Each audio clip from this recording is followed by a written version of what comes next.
Remember blowing in the cartridge, the static on the screen. Atari, Coco, Intellivision, the greatest games we've seen. Nintendo power in our hands, a pixelated dream. Back to the days of high scores, the ultimate gaming team. Hanging out with Poe and Offgrid, yeah, the show's about to start. Talking pixels, flippers, and the tech that stole our heart. From the joystick to the headset, come on and play your part. Hanging out with Poe and Offgrid, a brand new world to chart.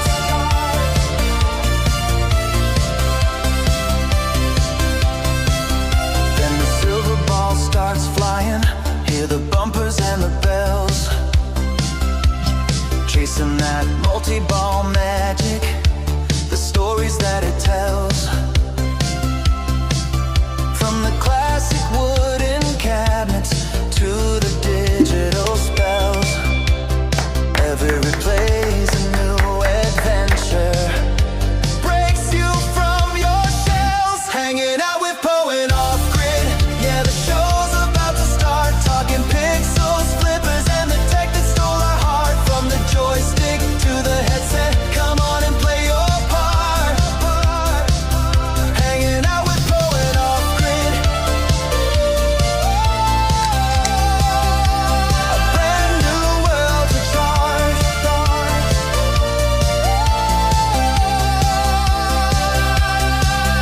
Now we're strapping on the goggles, worlds are virtual and bright.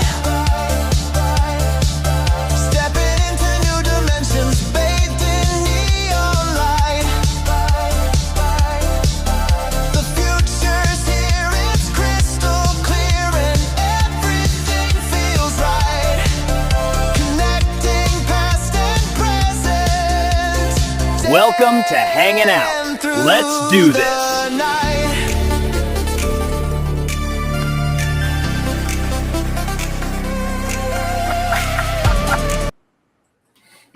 Only 12 hours long. 12 hours. And I thought That you is- guys were going to make out. That was a heck of an intro. It'll be shortened in the future. It was just for the That was a good one. debut. Just for the inaugural. Shorten it. It sounds good. Yeah, Kelly was dancing. It says so right here. Uh-huh. So we're back. We're back by popular demand. But yeah, Poe and I noticed we were getting a lot of people in some of the chat rooms we were going to, and were saying they missed us, and so we decided let's see what happens. Let's do this again. So Yeah. But anyway, and we have it. It's yeah. Me and Poe decided we were going to just do this up again weekly. Mike and Greg aren't able to commit to the weekly thing, so they kind of have the open invitation whenever they want to come on. They're always welcome. But Poe and I will be here as long as everything's going well. We'll be here every week. You know, unless something bad happens. But Mike and Greg were nice enough to come out here on our first episode back, so it's like the good old days with good old friends. Extra old on Greg's screen, not so much on Mike's, but There you go. there you go. So I'm just going to really quickly, one good thing, Poe, with that long intro, man, I was able to throw all those chats while the people were waiting. So their chats got up there. Mike's Gaming Gala was the first one here. Welcome back, Mike. I saw Casey, the Intellivision Gamer's here. Hollywood Polo's here. Kelly's here, of course. Derek's here. Unique Joker. Game On Forever. The Unique Joker. I got a question about that. When I see Unique Joker, there was a Joker that's on the Discord. Is that the same Joker? I'm thinking it is. Joker, is that you? Or is Same that symbol? Yeah, I'm thinking that's Joker. The Joker that we know and love. Yeah, Game On Forever. I think I mentioned that already. I think that's everyone that I've seen in the chat so far. And yeah, so Poe, what do you got? Yeah, so happy to be back, and I'm really glad that these guys were able to make it this week too. So always great to have the four of us here talking, and I'm glad that that we weren't off for too long. Anyway, we had a cheerleader or two that wanted us to come back, so that makes me very happy. Yeah, I agree. We want you to be happy, Poe. Yeah. If you're unhappy, it makes me bring out my harmonica. Oh, play it. Yeah. So there we go. That's the concert. There you go. Greg is Santa, Kelly says. Live music here. G Parker's Arcade. Yeah. So I guess we'll just go around the horn. Mike, what have you been up to? Obviously you put up a few videos since we were live last. Yeah. Actually, before I got on the show, I was kind of looking at my time. I'm like, oh shoot, I got to stop. So I was working on my last, or actually the video I'm going to be putting out. Hopefully I can get it out Monday, my vodcast with Air Force Jason. Had him on the show with, I was supposed to have Army Brandon, but he couldn't make it. But yeah, it's like almost turning into an hour. So I got to edit that, then I can probably post it tomorrow, hopefully. That's what I've been working on. Yeah, it's just like, oh shoot, I got to go on the other show. So yeah, so it's almost as long as Poe's intro he made. Yeah, definitely. Mike, did you get a new chair? Inquiring minds must know. Oh, no, my chair? No, I've had this since like a year ago. Kelly she just blocks off your screen on the other episodes. Oh, she's just eyeballing the Donkey Kong behind you. Oh, okay. Yeah, it's a nice chair. I finally got rid of that other chair that was like peeling off, and bought a gaming chair finally. Now I'm a cool kid. Yeah. And Greg, here's your answer on Joker. He's the same Joker. YouTube has changed how you look in chat, which I've seen. A lot of people have been commenting lately on other streams and stuff how their names keep changing and just pick a name. But did you say? I missed the chat. He said, YouTube changed how you look in chat. Oh, that's weird. Yeah. So, all right, Greg, what have you been up to? Well, actually, I got the X Arcade, and I've been playing, and I ended up getting all the MetaQuest games for the Pinball FX, all the tables. And I've been playing with that. I've been anxiously awaiting my heptic kit for that because I think that's going to add another whole dimension to the whole thing. And it looks like shipping's been delayed till it was supposed to be November, December this year. Now it's going to be January next year. Big article about it. Basically, a lot of sound reasons that they gave. Of course, I've always said excuses are like assholes. Everybody's got one. And they got plenty of them. But they still, their claims were, why ship something out when the firmware is not right, and then you have to do firmware updates and all that. So they're fixing it. And really, I've enjoyed that device with the pinball. My only other critique about it is that arcade thing that they've come up with leaves a little bit to be desired. It's clunky. It's clunky. It's hard to work. You're blind, and that's where I got a question for you later. I don't know if you want me to address it now. I want to talk to you guys that own the Quest 3 to ask you. The problem I have with the Quest 2 is, you're basically blind except for double tapping it and seeing things in grayscale.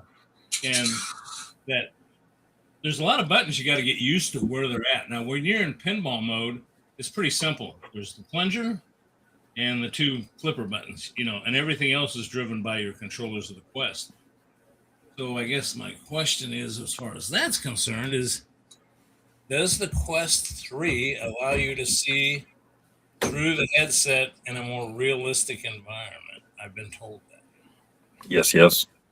Much Yeah. better than the Quest 2 and the PlayStation VR 2 for the past two. Yeah. I mean, it doesn't look like, 4K video or anything like that, but you can clearly see you can pick up your phone and read a text through the pass through, stuff like that. And you can still play the game. You can still play the pinball while you're in the pass through mode, right?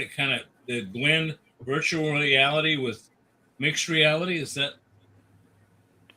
Yeah, within a Pinball FX VR, you have that option of doing mixed reality right in your own house. You can put the pinball cabinets right in your living room or whatever. Okay. Yeah, and it is pretty neat because you can put, like you said, you put the tables right in your room, and however much room you have, you can put multiple tables if you had a big room. A house like mine, I had to put the two tables on the two end walls, and it basically just turn around. But it's neat. You turn around, there's a pinball machine sitting there. You turn around, there's a pinball machine sitting there. And that one arcade program you and I were looking at, Bart, one guy put an entire arcade in his backyard through mixed reality. Like the whole backyard was just arcade cabinets. Nice. Well, one of the things I've noticed about this thing, it has a touch screen on it that changes your input mode from keyboard to X input, which would be simulating an Xbox controller, I assume. And then there's one other. Can't remember what that one was, but it's very touchy. And if you are playing that arcade game and you reach up to figure out your buttons, A, B, X, Y, trigger buttons, whatever, and you just breathe on that thing, it changes the mode and it quits working. Because so that's one of my little critiques. They could have made it where it takes a definite finger push to make something work instead of that. The only other question I had, then I might as well just conclude this on that, because I'm thinking about the Quest 3. Because I see the Quest 3S and I see the Quest 3.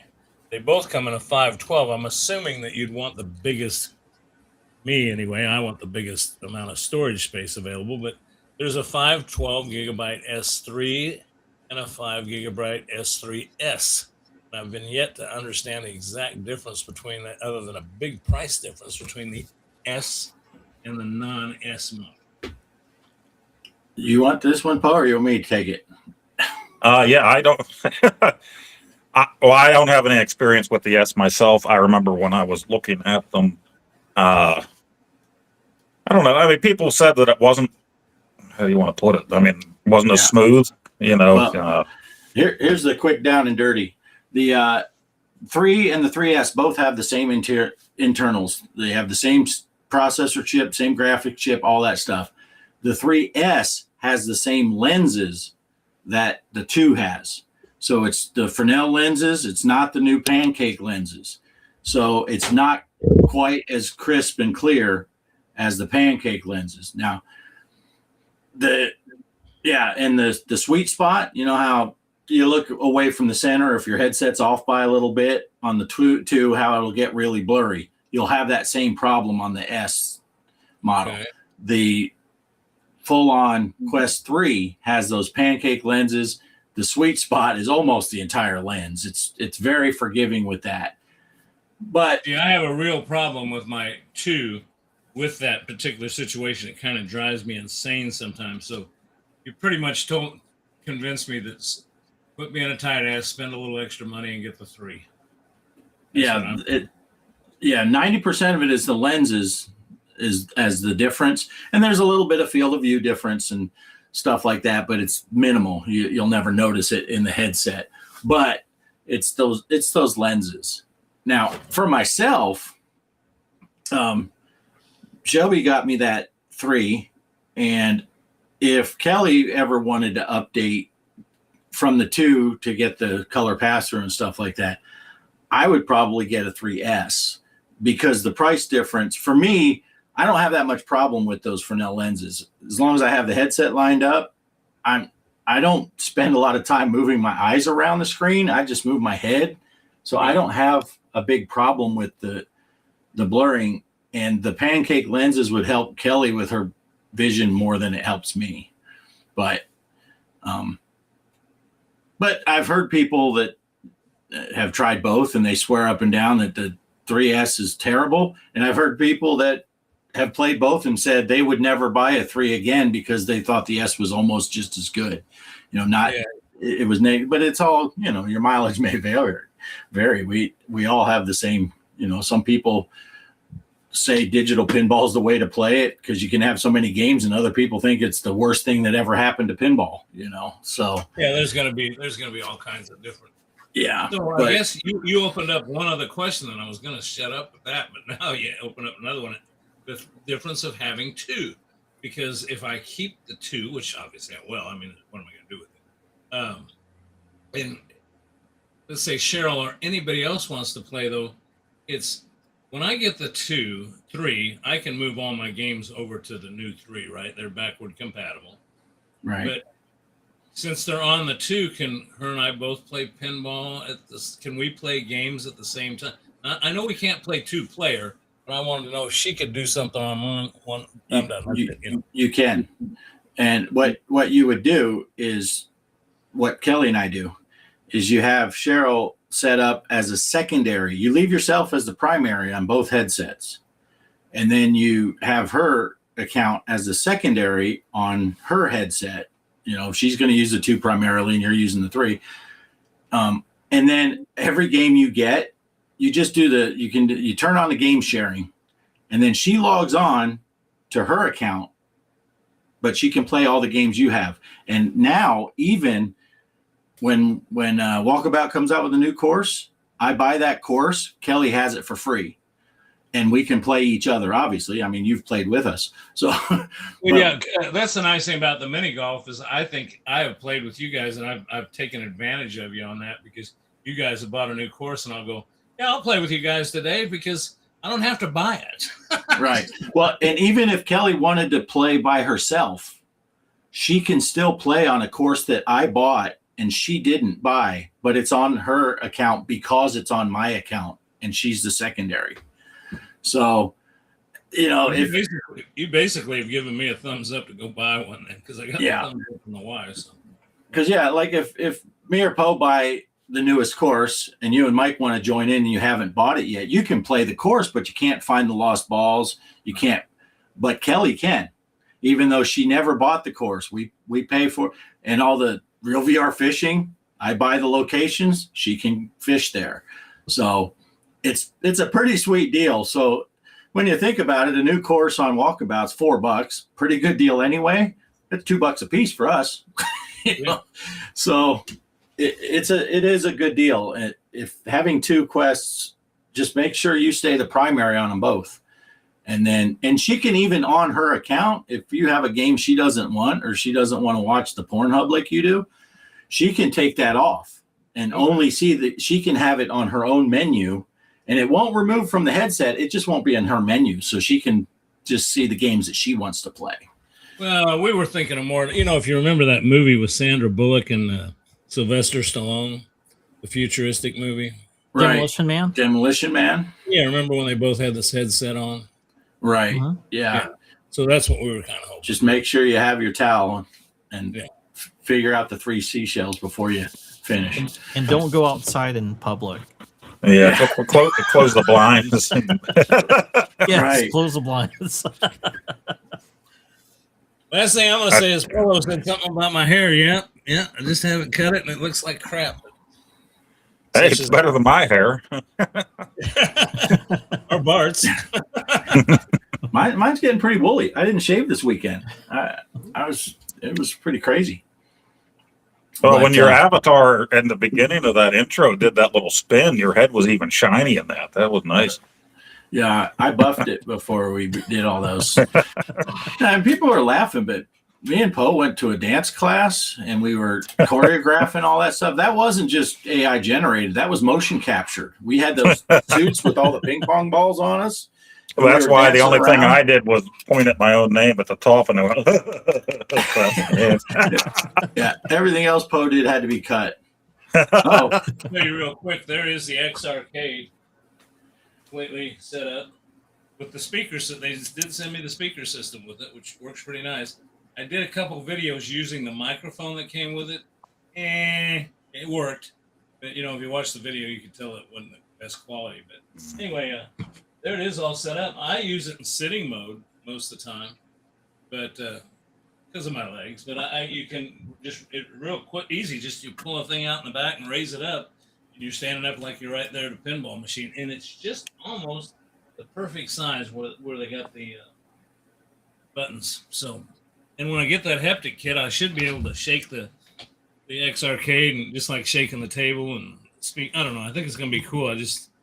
I have to put it on myself, and you have to drill into it though. So, I don't know, it's making me kind of nervous, but whatever. Yeah, I wonder if they're going to make another one later on that already has everything built in or included.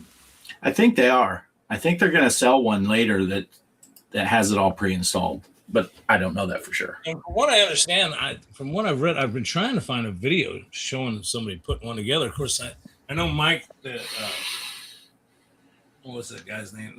One of the YouTubers got one sent to him, and it was already put together with haptics in it. Oh.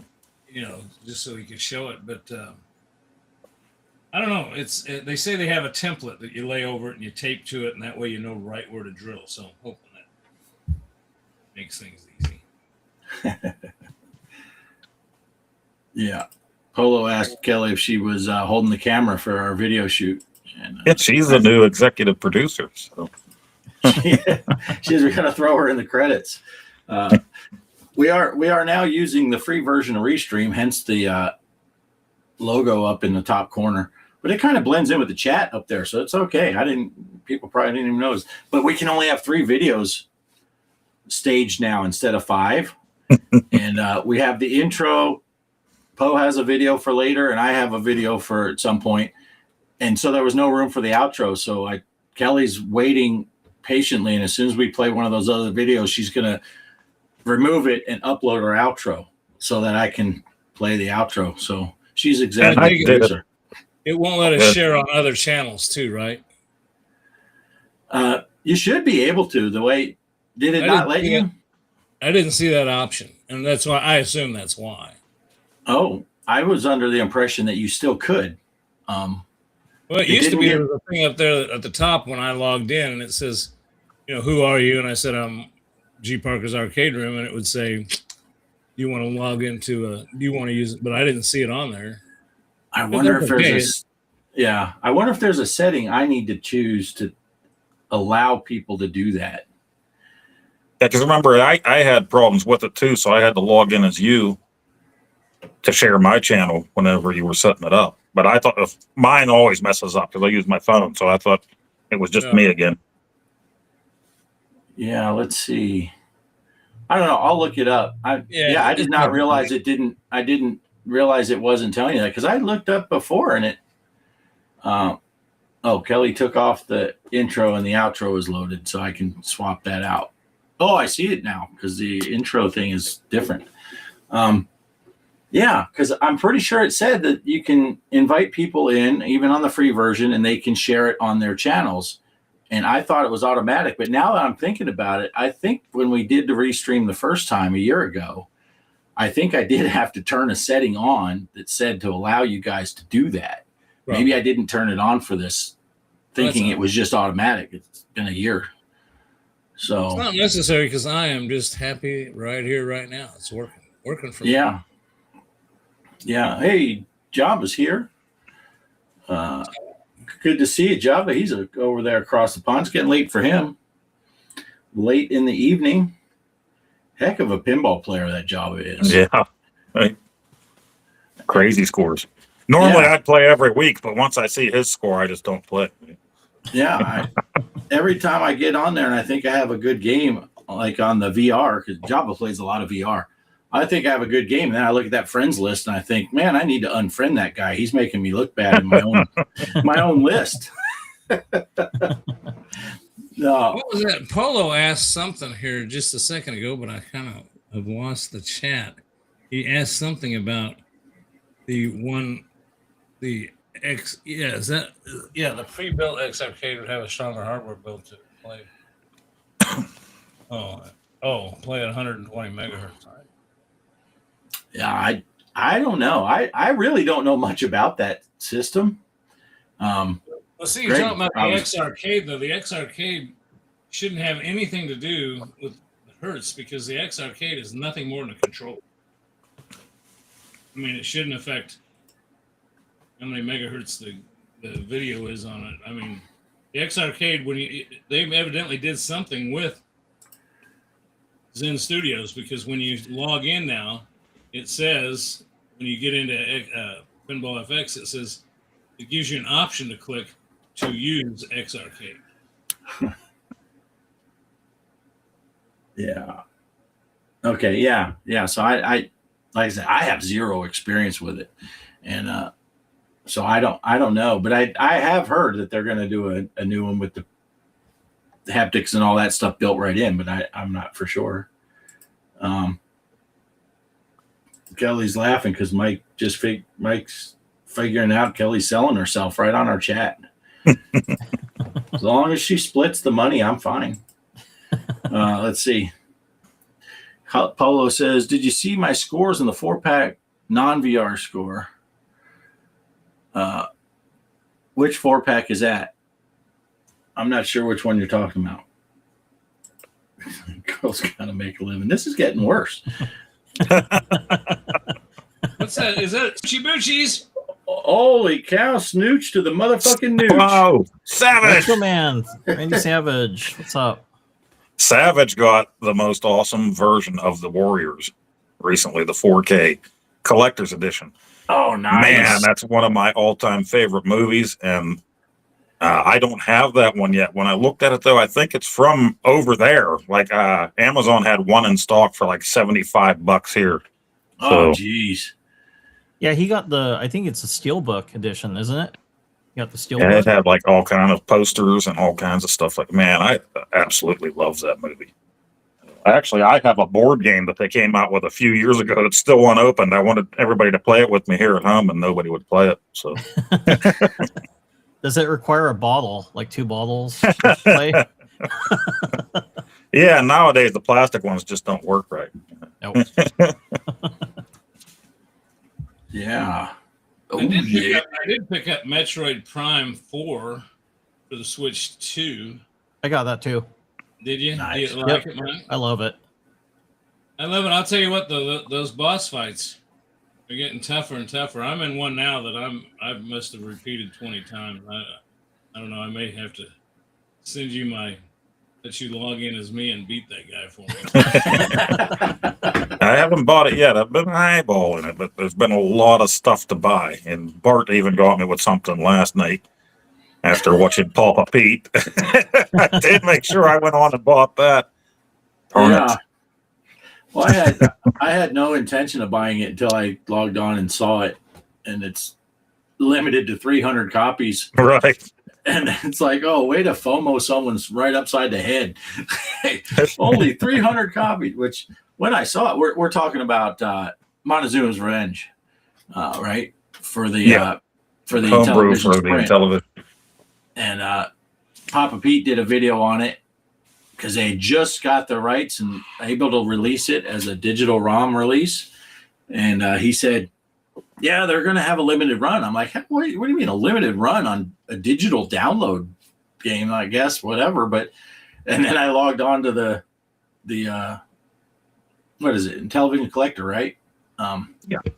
Yeah. I logged on to his site and I scrolled down. I'm like, oh my God, it says right on there, only 300 copies will be sold. And I bought it. And then I texted Poe and I'm like, yeah, I bought it. There's only going to be 300 copies. Right before that, Poe said, yeah, I'll probably buy it someday. And then like 2 minutes later, he's like, or someday could be now.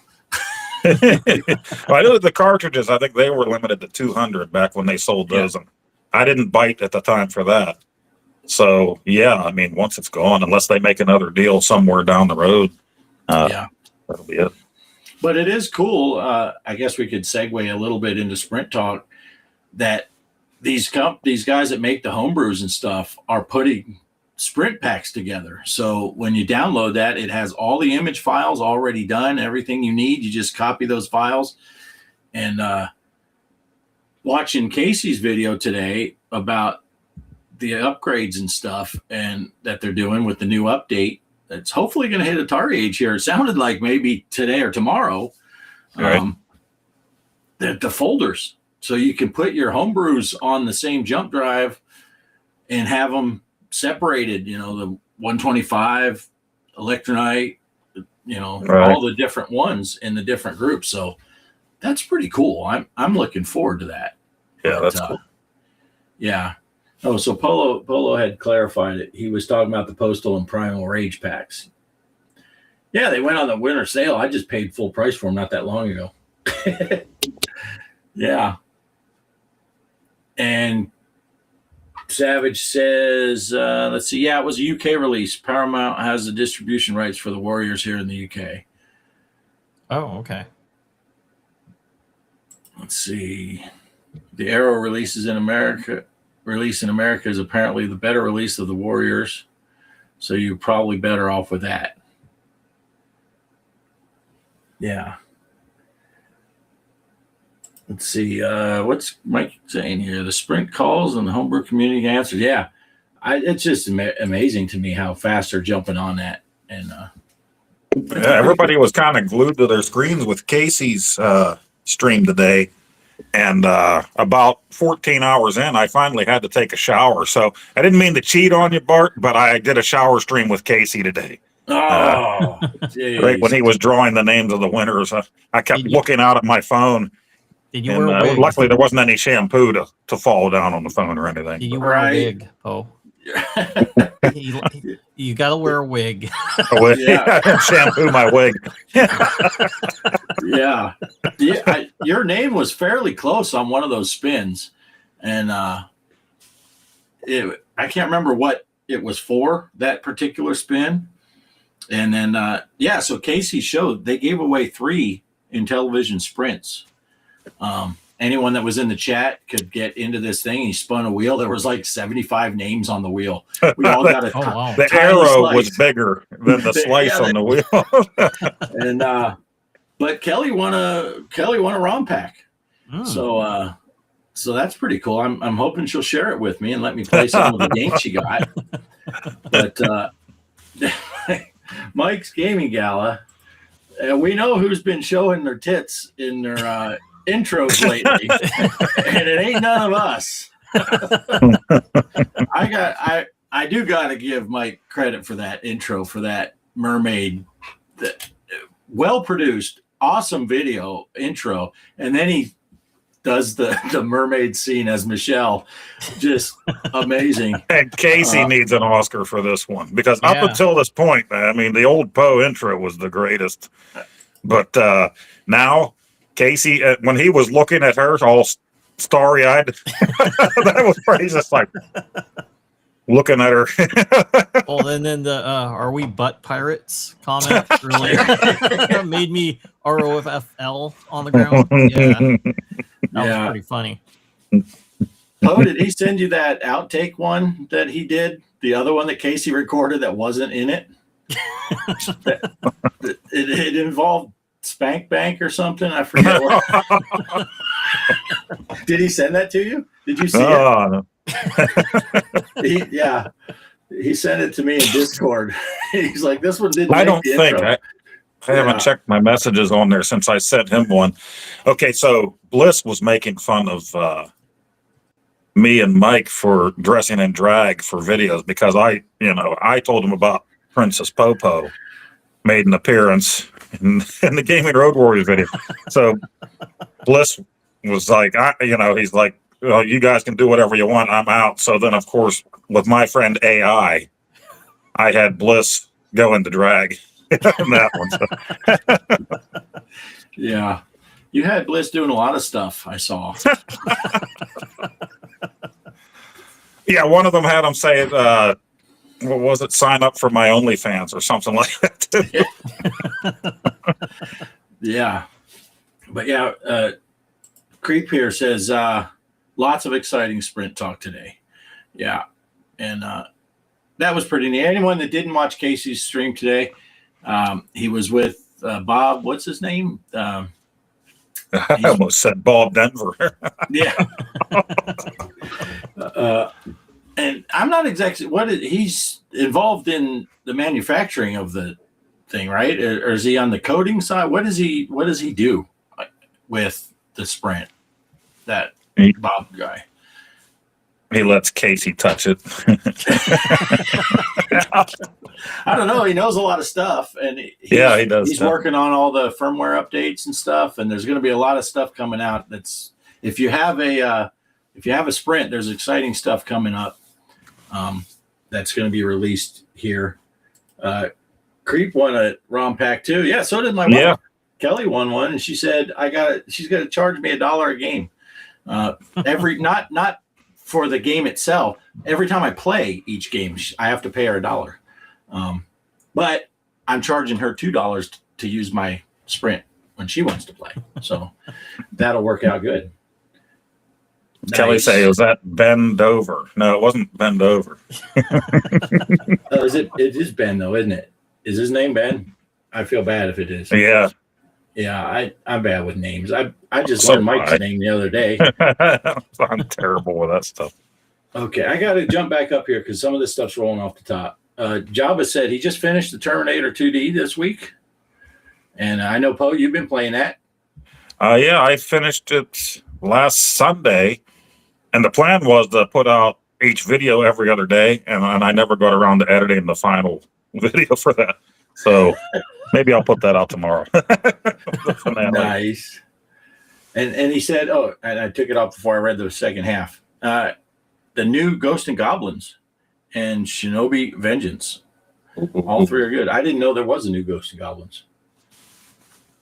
And now that we were talking about Montezuma's Revenge, I remember they brought out an anniversary edition a few years back for the PS5 and the Switch. So I'm thinking about grabbing that now too. It's such a fun game, and the new one is supposed to newer graphics, but still a 2D game like the original. Savage is asking about the Intellivision work here in the UK. Think you use different plug socket in them. They are selling these Sprints worldwide.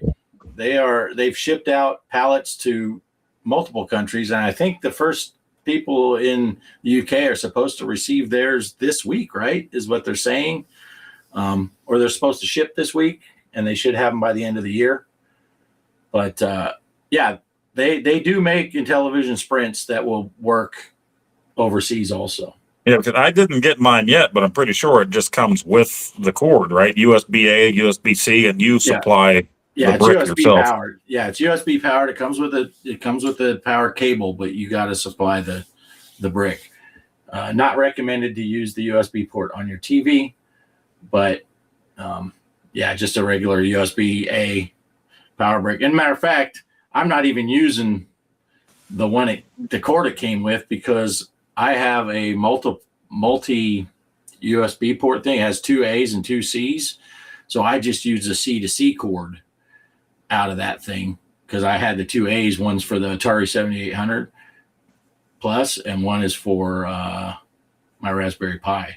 So I was already using those. If Atari were smart, they would have brought out one with a little running man on it and sold it on their own site like they did with the Atari one when the Pac-Man 2600 Plus came out.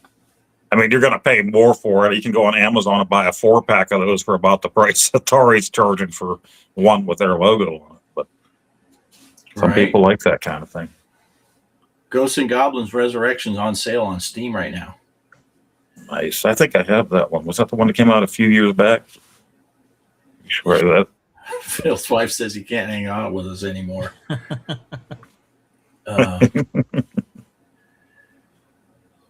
Yeah, okay. Then they're talking about this, which we already went over. Let's see. Yeah, the Sprint is fun. Kelly says the Sprint is fun, even though Casey called her out for using her index finger on the control disc. Kelly said, "How else am I supposed to use this remote? She has long fingernails on her thumbs." Yeah, his name is Ben Jones. Look at Kelly. A good executive producer will research things while you're live. Yeah, but Kelly, you're supposed to hold up cue cards so everybody else can't see how dumb we are. I don't know how you do that, but cue cards. Hey, idiots. Ben Jones. Bend over. Yeah. Gotta love a pair of C's. That's right. That is right. So, Mike, what are your thoughts on the sprint? Do you have any thoughts on the sprint? Not really. I know you guys do. Me, I was more focused. I know, like on my channel, I've been focusing more on the M64 and the analog 3D. So I've been talking about a lot of that because I'm interested in getting the N64 type of console. Since I saw it there at Portland Retro Game Expo, the M64. But I know it seems like there's a guy that shared some news with me on it. It seems like that's the M64 is probably going to get pushed out further. I don't see it releasing here soon. But the analog 3D did come back, the black and the white one. I know I secured a black one. I think Mike said he got one too, and I know you, Poe, you bought one as well, right? So No, I looked at it, I threw it in the cart, and then I didn't buy it. Oh, no. I was no. really hoping for that M64, and I need to because I keep getting my Kickstarter messages for that. And Mike's Gaming Gala knows Winsley's Guardian, the N64 homebrew that I went in on the Kickstarter for. I'm like, I better get that thing soon, or else I got to dig out the old Nintendo 64 I have stored away to play it. But I would love to play it on my big screen TV. So. Oh yeah, that would be nice. And I did pick up, was it Banjo Kazooie, Banjo Tooie? It's up here. Yeah, Banjo Kablooie. But yeah, someone mentioned to get Tooie. They said that's a good game too. So yeah, I know my nephews loved those games back in the day. They were when I would come home, they were always talking about those games. Oh yeah, yeah. I played a lot of them. N64 in the Navy. My friend had like Mario Kart. GoldenEye was my favorite. Oh yeah, I'd go over there and drink. Was it not Coors, but they were Corona. So they drank a lot of Corona in their barracks. But yeah, I'd play a lot of those multiplayer games with the N64. Really fun time, especially you get 3 other people drunk Navy guys in one room. It can go places where you don't want to know. Yeah, I mean, at least if you have an N64 there in the Navy and you're drunk, you don't have to worry about other things happening. I mean, you have something else to do. So. Yep. Right. Like wandering and going to red light districts. So. Yeah. Getting the clap, that kind of stuff. So. Right. I didn't have that back in the day, but when I would come home on leave, I told the story before, I'd bring my PlayStation home. Because my brother and my best friend had the N64. They didn't have the PlayStation. So I would come home and let them play Metal Gear or whatever. And then we would all play GoldenEye. I just loved that so much back in the day. GoldenEye. Yep. Nice. Hey, I want to. Can I ask this? I don't want to backtrack. It's got a question now again for Barton. Mike, did you get a new Quest headset? No, I didn't. I'm planning on getting one though. Because well, surprise! Greg's sending you one. Bart, when you and I bought ours, you turned me on to the new head strap that was adjustable. You know, it had the dial and had the battery in it. Is that necessary? How do you feel with the stock one? And is that something you got, or are you planning on getting for the new one? I bought the same brand for the Quest 3 because they're not interchangeable. But I got one of those Boba VR, and I got, like Poe has, I got the one with the fan in the front, so it blows the air down on you. Oh, I love to know that. Yeah. The strap that comes with the Quest 3, I'd say is more comfortable than the default strap that came with the Quest 2, but that's putting lipstick on a pig. It's still not, it's a shit sandwich with cheese instead of just a shit sandwich. I wouldn't want to play with that head strap more than, 10 or 15 minutes at a spot because it's still the fabric. Yeah. So I know that made a world of difference to me, not only for comfort of wearing, but also the battery life. it drains from that battery first. So the other thing is, I just because I've been looking at these so much, I forgot other questions I had. Is it true that the controllers are rechargeable now? Don't require double A's in them? I I use bought double A's. Yeah, I bought there's an extra thing. I think it was the same company that made the head strap that I got it from. It's a little dock, and it comes with rechargeable batteries you can put in there. So that's what I've been using on mine. I saw an ad for a charging station, and I thought, well, wait a second, they use batteries. So that answers the question. They can use double A's, rechargeable double A's, which don't typically have the milliamp hours of a regular alkaline battery. But at least you don't have to keep buying batteries. Usually an alkaline battery will outlast a rechargeable battery by a long shot. But, you're chasing off the fact that you don't have to go buy batteries. So, okay, that's cool. Yeah. The bad part is the Boba VR strap does not, even the battery packs are different. So you can't take your battery pack from the 2 and pop it onto the 3. Right. Oh, that's a shame. It'd be nice to have 2, yeah. Yeah. Look, Gideon pops in right when Mike's Gaming Gala is talking about Poe and this good strap on. Gideon, good to see you. Good to see you. Is Pixel been in here? Is Pixeltorium in here anywhere? I haven't seen Derek. Yeah, Derek he's was here. in here. Yeah. Yeah. Here's someone referring to Derek. How's that? There you go. Let's see. That's the same one. See, it scrolled before I clicked. There's Derek. He's saying he's asking Mike, ain't that the norm when he said about Phil's wife not letting him hang out with us? Oh, let's see. Jabba says his VR strap snapped last night where it loops through in the middle. It's only 2 months old. Ordered a Boba S3 last night. Yep, Yeah, that's the way to go. I got I've the loved- Bobo. Yeah. And that included one is nothing more than like jock strap. Yeah, it's a jock strap for your head. It doesn't look like they're. I just looked up the Bobo S3 Pro. It looks like it's not bad. To me, that's not bad. 99. I was assuming it might be more. 93, 99 at Walmart. So. Yeah, I highly recommend that head strap. It's very comfortable, and I like to be able to. You can hot swap the batteries, and so that's cool. If you do buy an extra battery, you can have one on the charger, one on your headset. When that one dies, take it out, pop the other one on. You can play indefinitely. What's this I'm seeing on the side? It looks like, does it have an LED thing that tells you the voltage? Yeah, it's got what speed you have the fan on and everything like that. Yeah, and this is the one with the fan too, I guess. This has It'll a fan. display a battery life, I think, on there. It has a battery percentage, and then when you mess with the fan speed, it'll tell you that too, I think.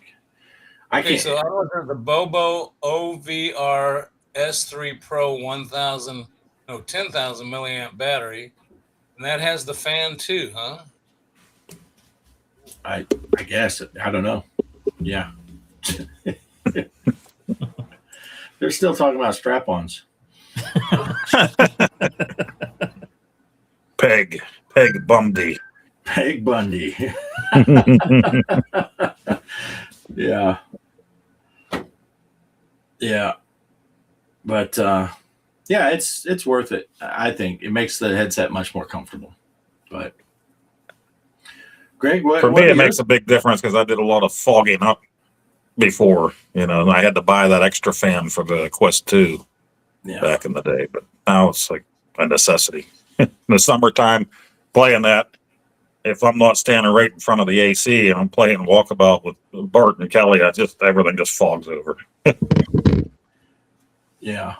It is nice to turn that on.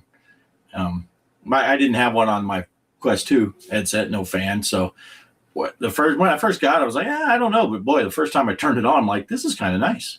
This is nice, cool breeze. Helps a lot. But yeah. I'm having trouble figuring out if this one does have the fan in it. It the way they word stuff. I don't know who writes this stuff. It said The air conditioning system.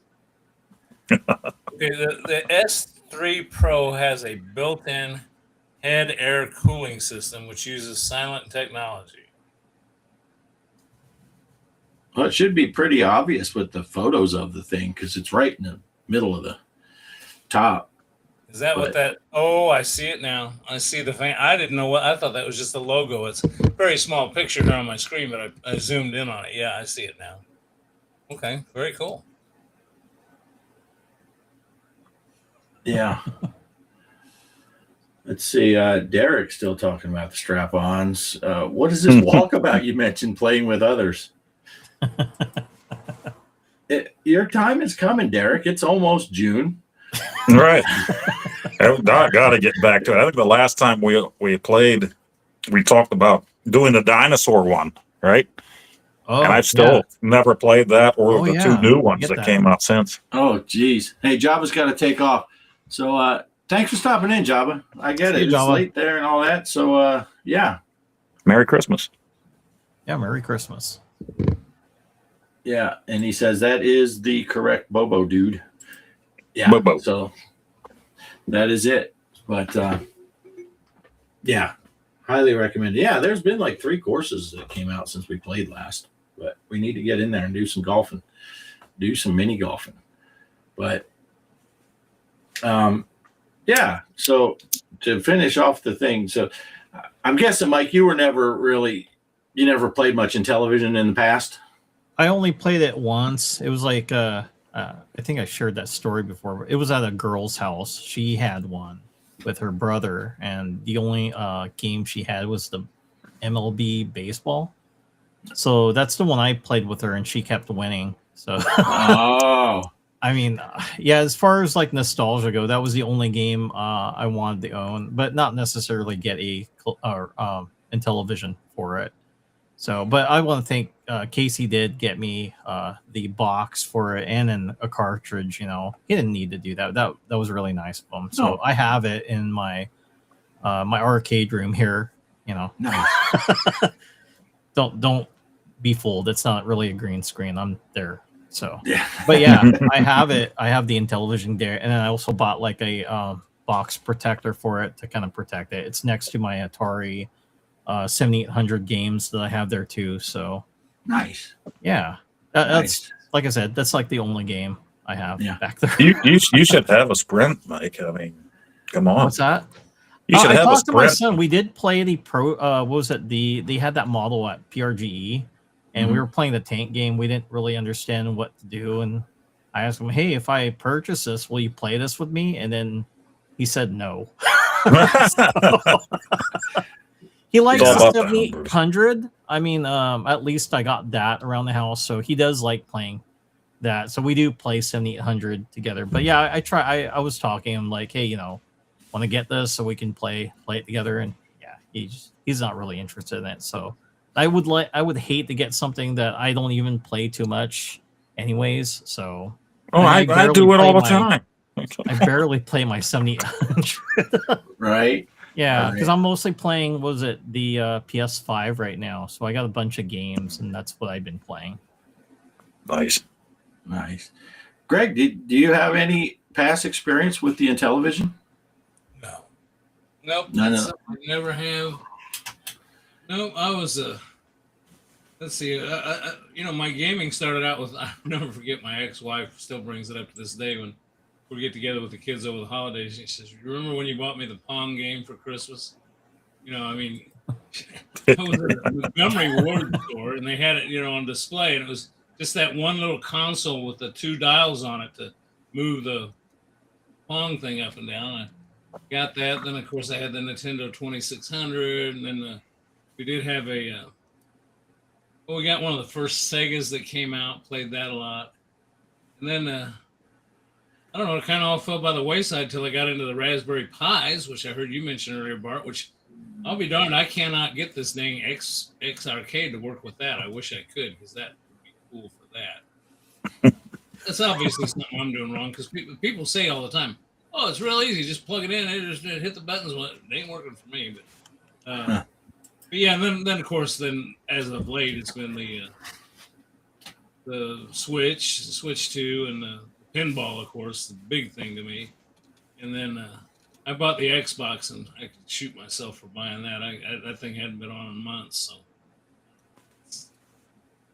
I'll hang on to it though, because every now and then I'll just turn it on and play something on it. Yeah. I'm telling you what, I'm enjoying the Switch too. I've heard a lot of people say they're not as happy with it. I tell you what, I'm liking it. I like playing it in handheld mode. I like playing it on the console mode. I think it's that. Mike, you said you got that Prime. Yeah, Prime's awesome. And man, the graphics on that, aren't they just completely off the wall charts? I mean, I think they are. Yeah. I mean, the sound and the graphics just amazing. But I did put it down and went back to. I never get through these things. I've beat a few games. There's a few I have, but I'm bound and determined to play Legends of the Tears of the Kingdom until I'm done. And it says on the, they've got it hooked up to an app now. You get a Switch app that will help you navigate, do all kinds of stuff. But it says I'm 33% through the travels to seeing everything, and I've got 260 hours. Keep track. I got 260 hours. But Wow. it's addicting. I'm telling you, I just can't wait to see what I can find next. I've been looking around, just anything that's shiny, I go over and I touch. Nice. And that all came from asking if I played in television. No, I haven't. That would have been the easier way to answer that, wouldn't it? I ran. Yeah, so you don't have the nostalgia factor for it either. Like Mike doesn't have. He never played it when he was younger, so he doesn't have any of that. Of course, you're quite a bit younger than us, Mike. So when the Intellivision came out, you weren't really playing video games in the early '80s. No, like I even got the Atari 2600 very late, so I only had that a really short time, and I only had like 2 friends that owned it, but they didn't even play it that much either. It was during the NES era. That's when I started noticing a lot of my classmates, they had the NES, and that's when I started getting really involved with video games and stuff. So yeah. I thought of you the other day, Mike. It doesn't pertain to gaming, but I was watching television, and I was watching a channel that had that Mike Rowe that used to do Dirty Jobs. He's had some shows that he did 10 years ago. Oh, I know him. Yeah. Yeah, doing Somebody's Got to Do It. And he had the can. You know what I mean when I say the can-do bunch on? The CBs? Yeah. So I thought that was kind of cool. I said, hey, my buddy used to do that stuff. Yeah. Cool. So, yeah, they quite the meticulous. I mean, a neighbor across the street from me belonged to that. Was in the CBs, and he ended up getting transferred and selling the house. But we didn't talk a whole lot about it. But I didn't quite realize it until I watched that guy's show. That was quite an amazing chores that they are left to fulfill. Nobody can do anything without having them there to get the supplies there and make sure they got a way to get the supplies there. So I don't know. It's kind of cool. Oh, yeah. That's off to the CBs and the Navy and the Air Force. Well, that was my specialty in the CBs was acquiring materials. I don't know if you ever seen that movie, The Green Berets. They had that one guy that was able to get stuff, procure stuff from the Fleet Navy. Remember? I don't know if you remember that scene where they go to the dock and it's like all their stuff's gone. It's because of him. But how I did it's more legal than what he did. He straight up stole that stuff. So I was really good at acquiring materials. The only military one I ever watched that had acquiring stuff was, I remember, it kind of reminds me of Poe. When Radar left MASH, Corporal Klinger started being the kind of guy that acquired stuff, and it kind of makes me think of Poe when I think of Klinger. So. Nice. I definitely used my body to get things that I needed when I was in the Air Force. Wait a minute. Wasn't there like a guy that cross-dressed in MASH? That was Klinger.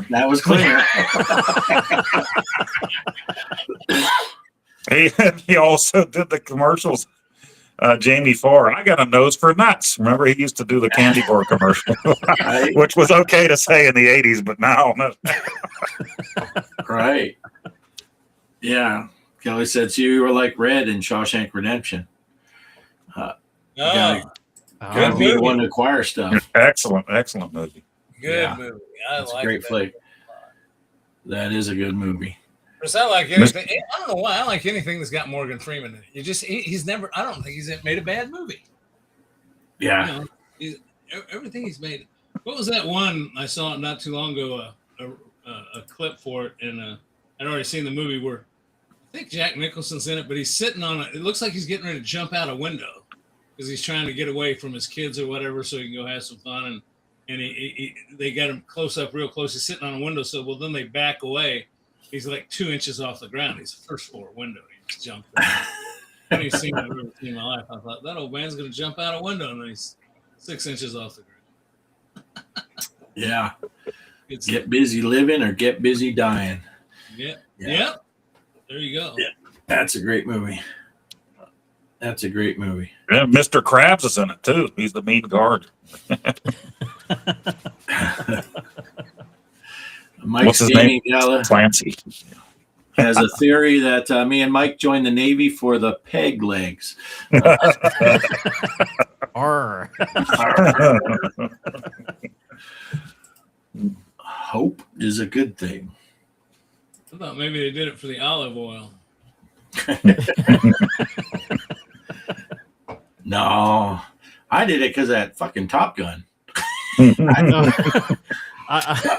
That's funny you say that. I remember my recruiter. I said, yeah, I saw down Periscope, so now I want to join. Nice. It's like, that's not a good recruitment movie. You meant Top Gun, right? Yeah. Down Periscope was a hilarious movie. Oh, yeah. That is so good.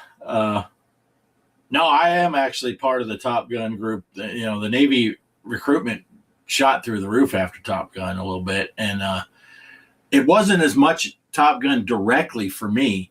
It was like a 60 Minutes show or something where they talked about being Navy aviators and how it's even quicker than the Air Force to go from leaving college to being a fighter jet pilot. Air Force has a lot more training and stuff that they got to do, and the Navy's quicker about getting you in the cockpit. Now, I was still in high school, so I knew I wasn't going to be a pilot, but I literally went into the recruiter and said, hey, what can you do? I just want to fly. I don't care what my job is. I just want to do it in the air. And they said, well, if you score high enough on your ASVAB, you can track submarines, and that's done from the air. And I'm like, okay. So I took the test, and next thing you know, I'm off in Orlando and going to boot That was a camp. Sugar Ray song, wasn't it?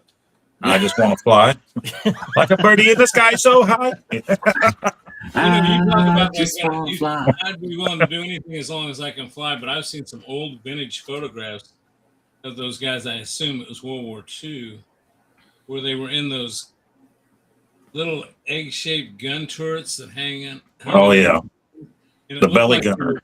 They were just like crammed in. I mean, you couldn't be a fat guy. I mean, you know, and they were just laying, and they'd be in there for hours. Yeah. Laying wrapped up like a caterpillar inside a. Yeah. Then watch the Memphis Belle. That's a great movie. Yes, too. I love Memphis Belle. And what's his name's down in that ball turret? It gets stuck, and he's like, ah! And then he spins around. He shoots the shit out of that guy. And he's like, And I was Spielberg had that TV series, Amazing Stories, back in the 80s. And they had the same deal in one episode. The gunner got stuck down in there, but he was also an artist. yeah, he draws The landing gear, right? The draws the landing gear landing was gear. blown off, so he draws big cartoon tires. And they end up landing, and when they get out, there's big cartoon tires on the plane and everything. Well, Love that shit. Kelly brought up my favorite scene, one of my favorite scenes in Down Periscope. Lieutenant Lake, you are almost out of uniform. What was They got- that TV series? Black Sheep Squadron. Black Sheep. When there some, I think they were naval aviators that were on an island. I forget the guy that started it, but that's all they did was they fought off the Jerrys in the islands. Or the Yeah, I know the show you're talking about. I never watched it though. But I don't know I know of the show, I should say. Right. But yeah, I was a little surprised when they said, yeah, you can track submarines. I'm like, from the air? They're like, yeah. So that's what I did until I got out of school. I did it for 4 years. I was in the Navy for 5, but the first year was all schooling. So, but that was very interesting. And now I look back at it, and Poe, I'm sure you look back at what you did in the stuff you were doing in the Air Force, and you're like, I'm a young kid and I'm doing this stuff. What the Right. who does Right. that stuff? It seems surreal almost when I look back and say, yeah, when I was 19 years old, I was flying around the Mediterranean Sea tracking Russian submarines. Who the fuck does that? It's like, They were talking. And I this- watched a show on aircraft carriers the other day, and they said the average age of people. I forget how many people they said work on an aircraft carrier. It's like 10,000 people. Am I right? Like 5 to 10,000 people. yeah, between 5 and 6. Yeah, aircraft carriers are basically a city in the ocean. Right. You won't get to know everybody on board. they That's what I said that- heard. Yeah, that's what They I heard. said that the average age is 23 years old. Yep. Now, my sensor one on my crew, a guy named Richard Hicks, but we all called him Dick. And I knew we'd hit it off because the first time I had met him, one of the other guys tried to bust on me, say, yeah, this is Richard, but he prefers Dick. And I said, I just jumped around. I said, well, I heard that, but what's that? I've heard that about him. Well, what's that got to do with his name? And then from then on, me and Dick were good buddies. But we considered him one of the old men in our shop. He was 30. But he had done 2 tours on an aircraft carrier before he came to our squadron. So he was like an old dude, We were 19, 20, 21-year-old guys flying around tracking submarines.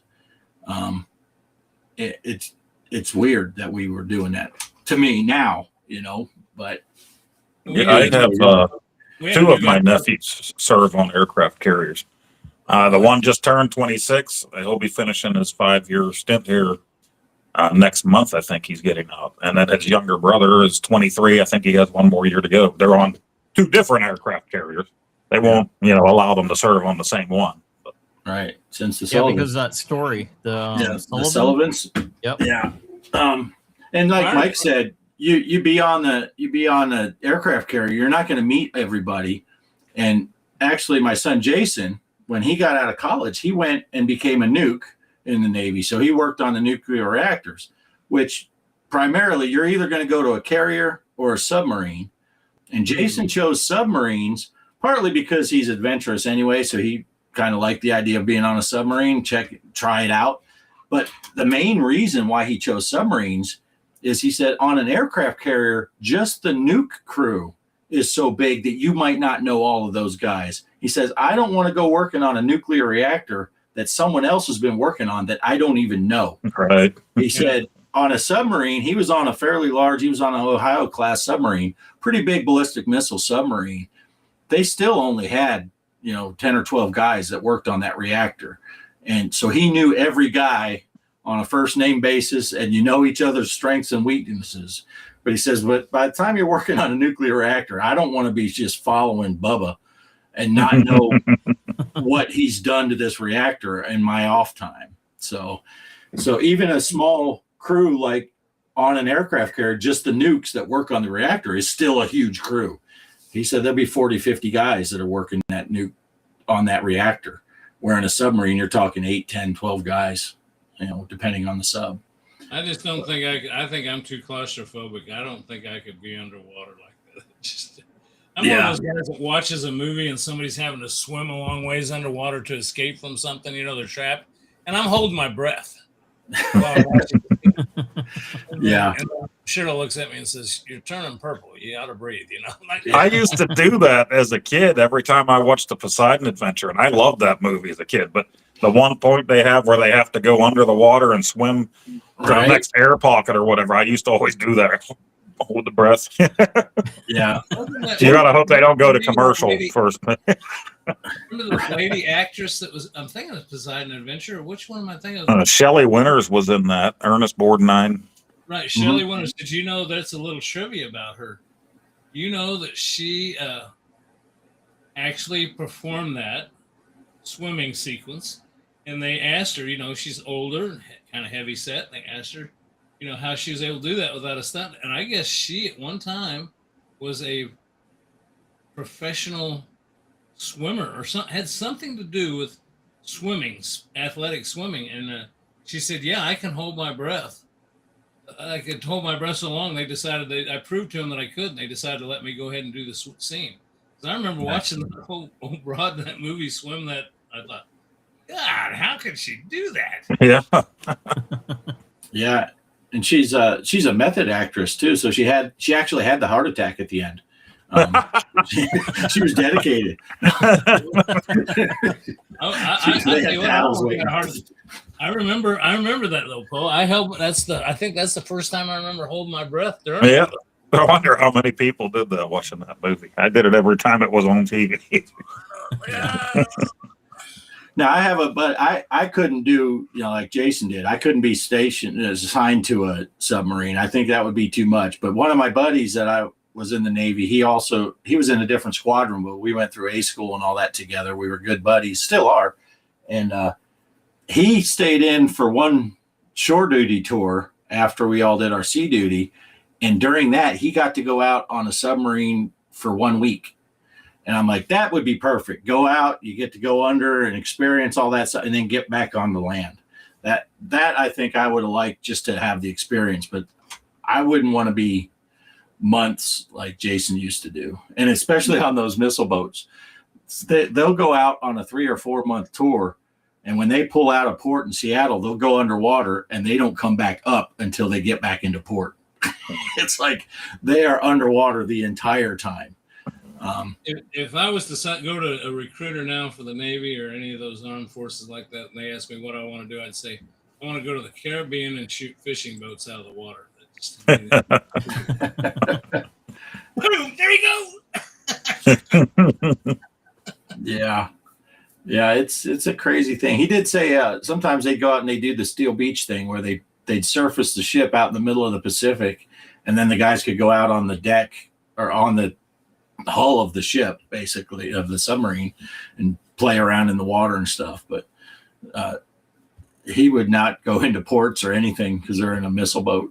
They just go out, make a hole in the water, and just sit there hoping they don't have to launch.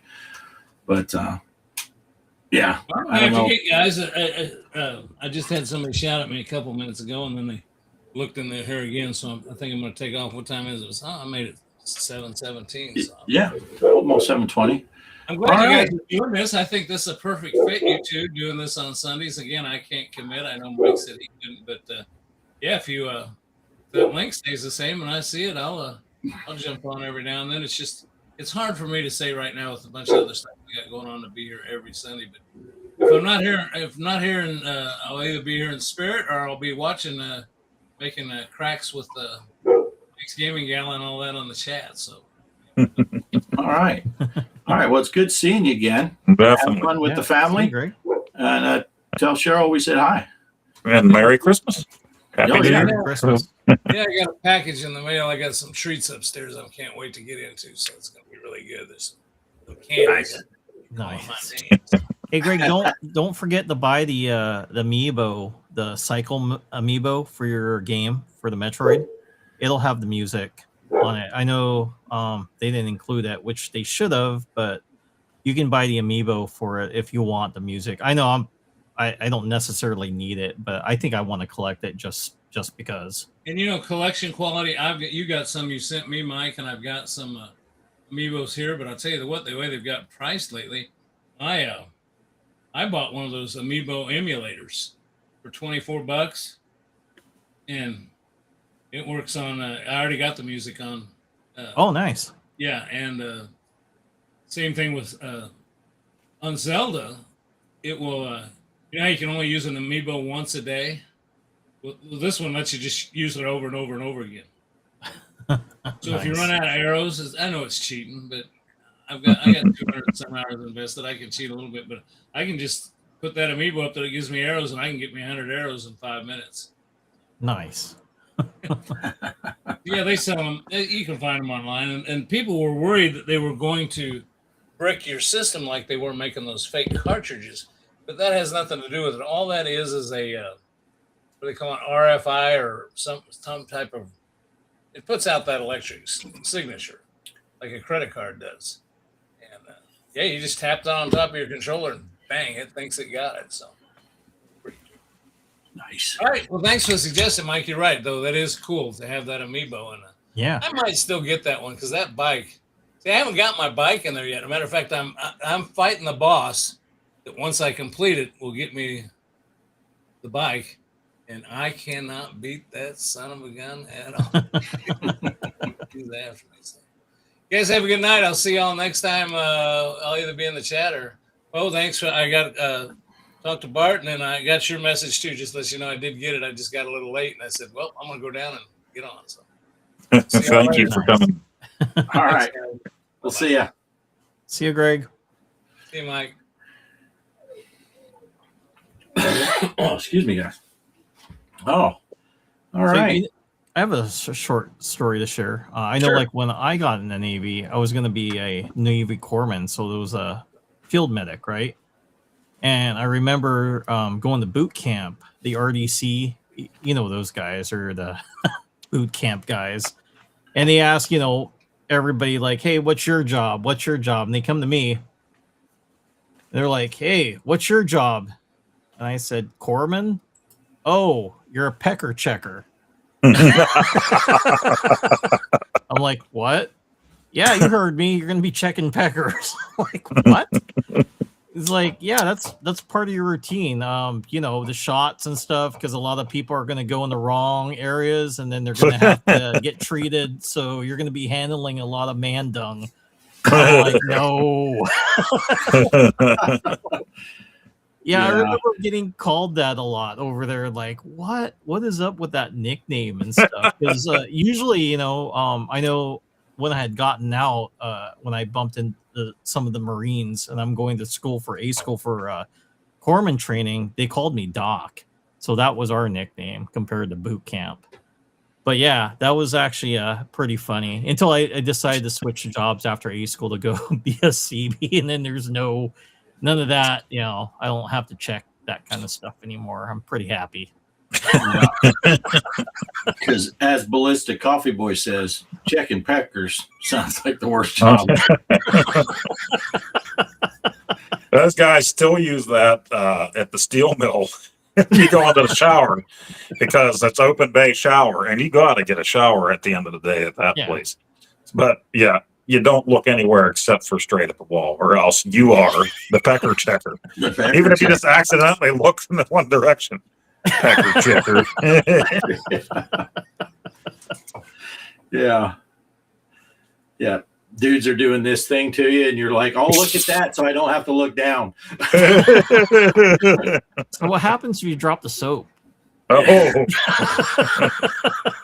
Well, see, our place has the soap dispensers on the wall, so they don't carry the bar of soap in. It's right. Poe kept dropping his soap, so they installed those. Whoops. Drop the soap dispenser. Throw it on there. Oh, Ballistic says that sounds even worse than his 2 weeks at Dairy Queen in '93. Oh, roast steak machine. Oh, nice. That's what that crispy stuff is on the cakes. Yeah. What was it in the Navy galley? I remember when I went to Mississippi, we have a salad bar, and I remember getting some salad, and then a roach ran through it, and I'm like, okay, no salad for me. Oh. Yeah. I heard they changed it though, because I talked to was that another friend of mine, his son went there, and I asked him, hey, in Mississippi, do they still have roaches in the salads? No, it's actually sealed. You have to open it up. You know why now? Because they have somebody from services comes out every 2 hours with the raid and sprays a salad down. Then it's just a black bean in there. It's not moving. Yeah. For me, it was the and I don't know if I told you guys the story before. You know, you're not supposed to cook in your room in the barracks, right? But when I'd go over, when I was in Spain at Rota, I brought like a electric skillet thing, and I'd cook stuff in there all the time. And I'd get those packages of Lipton chicken noodle, and I'd throw a couple packs of that in and get a can of chunk chicken and throw that in there, so there'd be a little meat product in there.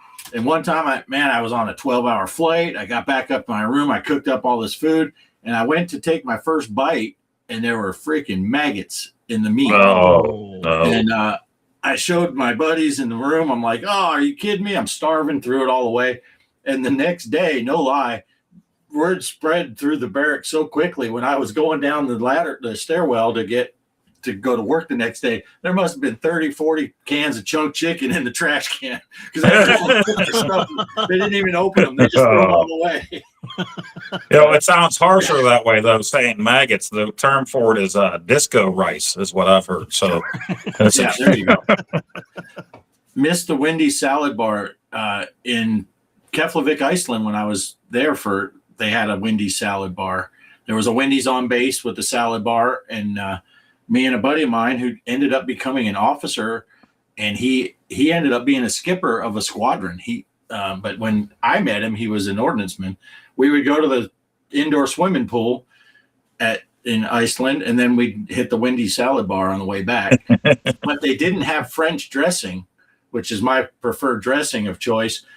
But the Wendy's was in the same building as the little convenience store. So I went over, I ordered my stuff, and then I walked over and bought me a bottle of French dressing.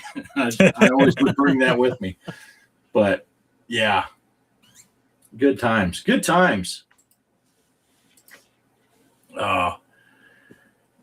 Used to set up a salad bar at Poncho's in junior high. Mom worked in takeout and worked on the line. Good times. Burning my arms and saying, yeah. Wouldn't you like to be the pecker checker too? Yeah. Yeah. I mean, I'm sure we could talk about military stories for 6 days. But good times. Long time ago, though. Long time ago. Seems like a lifetime. But I don't know. Because I got out in 92. So. Oh, yeah. So long before me and Mike were. Well, I didn't go in until I was 22, almost 23 years old. I waited a little bit. I was saving money to go to school and stuff like that, but I was also thinking about the military. And then, of course, I met my wife, and I was like, we're talking about marriage and everything. Next thing you know, I'm like, yeah, I'm going in. My brothers did, my dad did. I'm going in. So. Yeah. Yeah. So what years were you in? 96 to 2000. Ooh, I joined 96 too. Oh, yeah. We got a lot Same in common here. again. Got a lot. We got so much in common. Wow. Yeah, I was in from 87 to 92. Yeah, my brother went in, same as you. But he was on a battleship. Yeah. Was he East Coast or West Coast?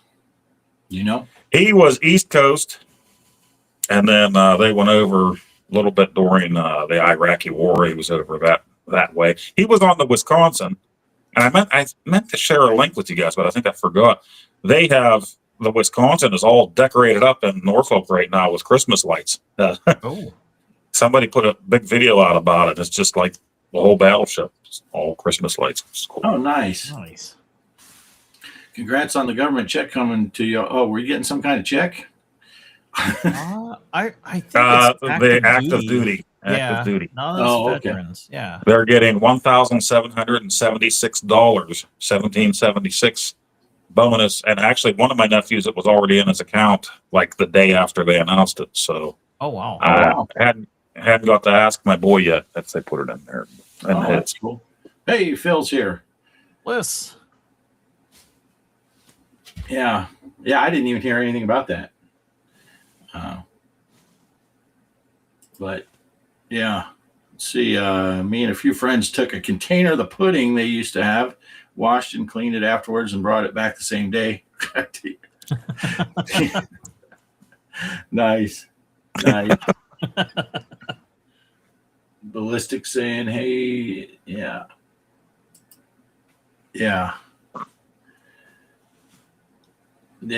I didn't hit mine. It would be nice. Yeah, the veterans don't get as much stuff, 10% off at fast food joints a lot of times. So there's that. Veterans Day, you can play the market. If you're in a big enough town, you can eat all day long for free. Yeah, a lot of it now has gotten a lot skimpier, though. Hey, you can have 3 inches of a sub if you go here, Right. and then you can get 12 French fries if you go down the road. And so you got to build a meal. You got to think it out. Right. I went to that Pizza Hut deal a couple years back, and it's like four pizza bites that are like a chicken nugget size. And it's like, well, that's that. Where's the meal? This is an appetizer. But it was free. It was funny though, because there was like 12 guys standing there when they opened. Right. A bunch of old farts with our gray beards. Give me some pizza. But I'm sure there's something more behind it, as in we'll give him these 4 bites, and then he'll order 2 large pizzas for $65 along with that. Right. Oh, look, now you got Kelly excited. She thinks she's getting 3 inches. I don't have time to do it twice. Free books at the library too. Oh, Yeah. but you got to return them. Yeah. Some of those things, I get tired of those things. You see them on Facebook or whatever, and like, oh yeah, look at these great deals for veterans. You can get a great car insurance rate, and then you click on it. Now you're getting a call from every insurance company on the planet. Yes. with no special deals for veterans. Just, oh, well, no, we don't have a veterans deal, but we can give you this. It's like, oh, so thanks. But, Yeah, well, we got these windows here a few months ago, and the bottom floor of the house. The guy asked us, "Okay, is there any active duty?" I said, "Well, my son's active duty." I said, "I'm a veteran." He said, "We have a veterans discount." I said, well, "Can you stack those? Can you put?" Well, I can't do that. Yeah. I had a guy yesterday at the hotel. He asked me about the veterans discount, and he's a IHG member, so he already got the member rate, which is $1 cheaper than any of the other ones. AAA, veterans, all that. It's $1 cheaper if you're a member of the hotel chain. So, and we don't stack. So it's like, yeah, I can't take that. Yeah. I don't know. I think there's about the only thing that I know of course, if you retire from the military, none of us retired. So, if you retire, you get medical benefits and all that stuff and things for life. But the only thing I think that we get a lifetime is that America the Beautiful pass, right? I got that. Oh yeah. As a veteran, you can go get a lifetime card for that. That's about the only thing I know of that's lifetime. Now, Kelly and I, because of our lifestyle here, living in the desert off-grid, and we don't have to work a lot. So on paper, we're poor because we don't earn a lot, but we don't have any bills. So even as only 5 years in, I qualify for the VA medical. So because I'm just poor enough. It's not that I have, a disability or anything like that. So I do get that VA health coverage. So that's pretty cool. But I don't know. I tell you, when they found that mass in my colonoscopy, and I started seeing those bills for the doctors, because that was not a VA doctor. That was out in the town to a regular doctor. And that was several $100,000 for those surgeries. And I'm glad that those were just notices. Like, you're not paying these. This is just what it cost. And I'm like, yeah. Oh my goodness. Yeah. It's crazy. Yeah, it's terrible with people that, especially those guys that were in the wartime and in war zones and all that, and then they have to fight for stuff. And I'm just, yeah. So, yeah. What's that say? I have my dad's Vietnam gear and suits in my upstairs guest bed. Nice. Oh, cool. Yeah. I had a lot of buddies up in Arkansas that were Vietnam vets because I joined the VFW up there. And that was cool. And then one of my favorite guys was old Bill Strauss. He was a World War II vet. He was at the Battle of the Bulge. And he died a couple years back. I can't remember. Kelly probably can put it in there. He was either 102 or 103 when he died. Oh. But yeah, I always got a kick out of him. He'd always show up. You know, the VFW, they do bingo on whatever night, Saturday night or whatever. And he'd always go in there and he'd clean all the bingo balls off before they go. And then the girls would run a little gee-dunk there and they'd sell the hot dogs and stuff like that. And old Bill Strauss, 99 years old at the time, he'd look over at the girls. Oh, don't mind me. I'm just washing my balls. every single week he'd say it. And every single week you'd just laugh. But he was a great guy. And I always got a kick out of but he was a real deal, man. He was at that Battle of the Bulge and he saw some stuff. But Yeah, that was crazy. Battle of the Bulge. I've been watching a lot of stuff on that in the last year. Nuts. yeah, that insane. And he had all his pictures and stuff from when he was a kid. And you're looking at him like, oh my gosh, look at this little youngin there. Here he is, 100 years old. And I just, yeah, it always made me feel, seeing those other guys was cool too. The other vets at the VFW and all that stuff. But whenever Bill was there and he'd turn around and call you by your name and you're like, yeah, this guy's, he's a legit war hero. And I'm just some chucklehead that flew around chasing submarines. And I only qualify for the VFW because I went and we basically were a taxi. I flew over into, when it was Desert Storm, I flew over into the war zone and picked some guys up and flew them home. That's all we did.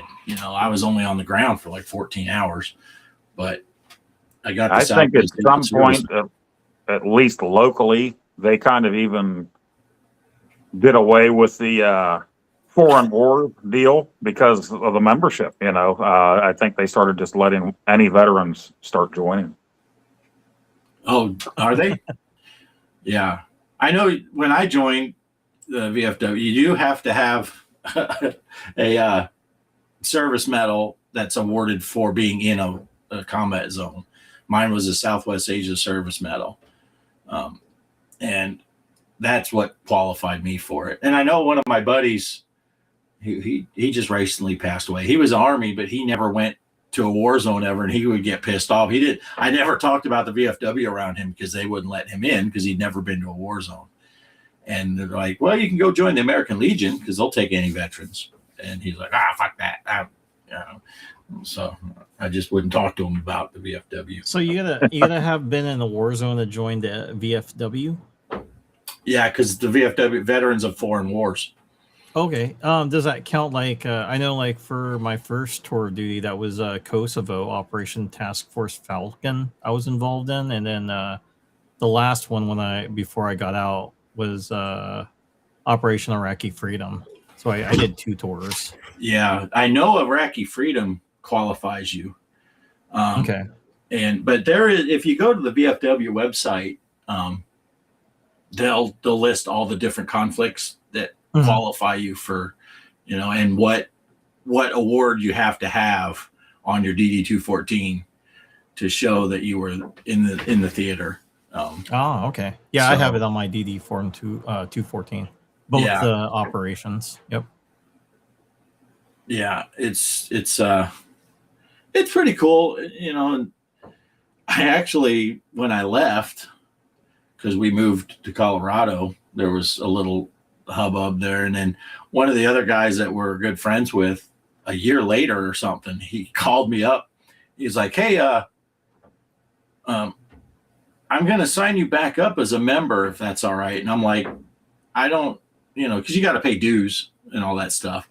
And he's like, I said, well, dude, I'm not coming back to Arkansas. He goes, no, don't worry about it. I'm going to pay your dues and stuff. We just need numbers. Our membership is dropping off.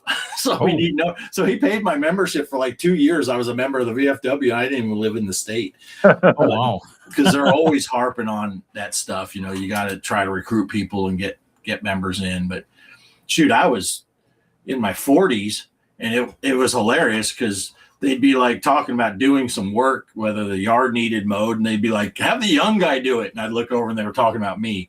I'm like, what the fuck? I'm an old man too.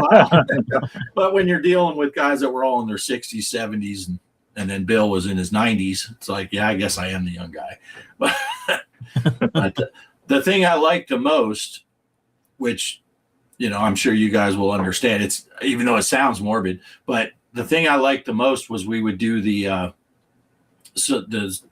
salutes for veterans that pass, and we'd go out in our uniforms and stand there and fire off the guns and stuff and do I always thought that was cool. And the guys would present the spouse or whatever with a flag and all that stuff. I really enjoyed doing that stuff, and seeing the family members watch their person get honored and stuff. So that was cool. I really, really liked that. And my boss at the time he was really good about it. I'd tell him, just a few days before, I just, hey, there's a funeral on Thursday. And he's like, whatever, go ahead. And I would just take off. Sometimes I'd come into work, change into my uniform at work, and then leave. And it was almost a side fun little thing, because I'd come out and the young kids would start making fun of me because I'm all dressed in a uniform. They would go, oh, where are you going? I'm going to a funeral to recognize a veteran. And then they'd be horrified. Oh no, I was joking. But yeah, unfortunately, with our VFW, about probably half of the blanks, the rounds, were duds. So you'd be like, there's 7 of us, and you do the 3 shots for the 21 gun salute, and each time you'd have like 4 guns go off or 3 guns go off. And of course, we're old. None of us had been in the military for 100 years. So it's like, sometimes it was more like throwing out a pack of Black Cat firecrackers, or the little 8 fingers that are still fire. Fire. And one of us is going, fuck, all three. I didn't shoot one. But we got to know the local pastors, though. And there was one that we all loved, because he was a no-nonsense guy. By the time you get to the burial, and sometimes we'd be out there for an hour before they'd even show up, and if it's bad weather and all that, and then they'd finally show up, and he was good. Get in, get out. There was another dude. We called him a captive audience preacher. And because he would go into a full sermon, and you'd be standing out there for an hour. And it's like, come on, man, we're old men standing here holding rifles. Right. and they'd be an hour late getting there, because he did a sermon at the church before they came to the cemetery. So we were never anxious when we knew he was the pastor that was doing the ceremony. But old Brother John, I don't know what Father John, he wasn't a Catholic guy, but that dude, he didn't mess around. But he'd pull up, and 10 minutes later, the whole thing was over. It's like, and that includes them walking out and sitting down. It's like, yeah, so it was cool. But anyway, so Poe, do you want me to play your video? Yeah, sure. I had to get rid of the headphones and the microphone. I had to plug my phone in. I was down to 14% already. Yeah, we're getting late here, and I'm not going to play my video because it just didn't work in. But Poe made a Christmas video, because it is Christmas time, right? Ooh. So you want to talk about it, Poe, or you just want me to play it? Well, we asked old Poe about his favorite Christmas memories, and we just let him go with it. So cool. All right, let's see what he has to say. You never know. Oh, we're still on the screen. What's my favorite Christmas memories? Probably the first year I got my own job. And I was a shoe shine boy. Boy, wasn't I adorable back then. Just take a look. But I got hired on at the local cat house as a shoe shine boy. The Come and Get It is what it was called. And well, let me tell you something. You wanted to make sure you were shining those shoes before they went into the place and not after, if you catch my drift. But I was able to save up a good bit of money that year working that job. And so I was able to buy Christmas presents and a little for myself. Now, the same people that owned the Come and Get It owned a hotel across the street, and they also specialized in hot apple cider. The Come and Cider was a great place to go to spend your money. They had the very first arcade machine that I ever saw, and I would use my extra money for that. That was a lot of fun as well. But buying presents, well, for my father that year, his present was I didn't tell my mother that he had a membership to the Come and Get It cat house downtown. So that was his present. For my mother, well, she was a clean freak. She loved just cleaning everything, making sure everything was spotless. So I bought my mother a mop and a bucket that year. The only problem was we had dirt floors. So yeah, that maybe wasn't a good idea in retrospect. But it was still a great year. And with the extra money I saved throughout the year, my parents went half with me on that. And I was able to buy the very first Intellivision game system, the Intellivision Stagger. A lot of people don't know about it, and I bet you that Tracy, the television fella, doesn't even know about that one. So those are my favorite memories.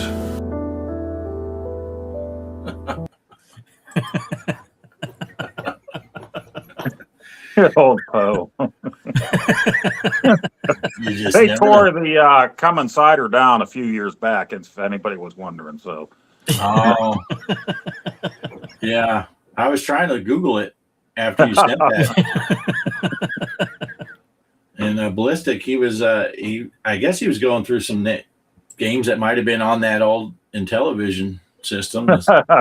Sweep 'em and creep 'em. What is it? Crimp 'em and pimp 'em. Cleaner and wiener.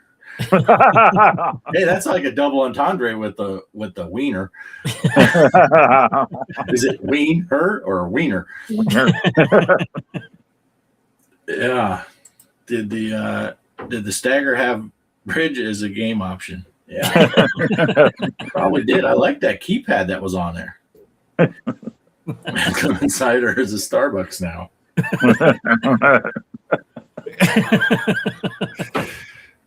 Wait, Old Poe has memories?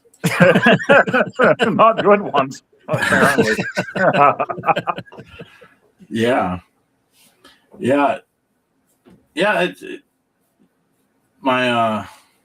That reminded me when we used to go up to, I'd go out to the videocade up in Colorado when we were there, and Kelly would tell me she's going to go out and get her some Dickens cider. And then I found out that place closed down years ago.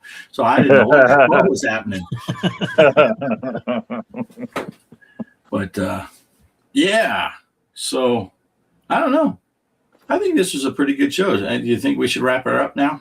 It's getting kind of late for you, Poe. You got to work in the morning. No, I'm off this week, so. Oh, you're Nice. off. All right, we got another 8 hours to go, people. It's a marathon.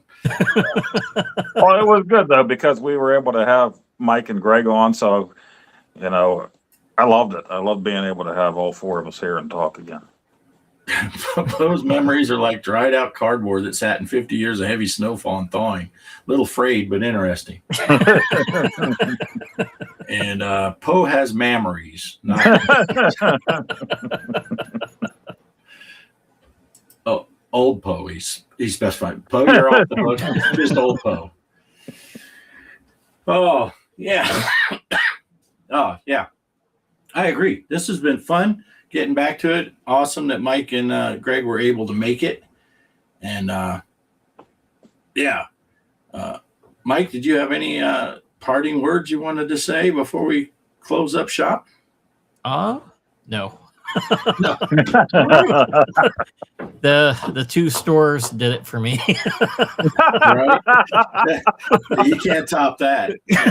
I got a little bit too excited about seeing those titles, though. Well, just remember, there is some words of wisdom there. If you're a shoe shine boy at a cat house, shine the shoes before they go in, not when they're coming back out. Yeah, that's I not mean, good. if people were wearing black shoes, do they come out white? You don't want to be on the business end of that, I'll tell you. Oh, all right. Let's see. Joker saying, hey, see you on the Discord. Good to have you back. Thanks, Joker. Good to see you. Always good to see you in there. I do want to say, plug, Casey's got another show tomorrow, and he's going to have, I guess the guy's name is Steve, the guy that wrote the Sprint Game Manager that I was going to talk about tonight, but it just didn't come around. Awesome program. If you have a Sprint and you have ROMs that you don't have all the box art and stuff, all the new stuff from the homebrews is going to have all those files anyway. But if you have ROM files, that, especially for the old stuff, the original 125, Steve, he wrote this awesome program and he's just giving it away for free.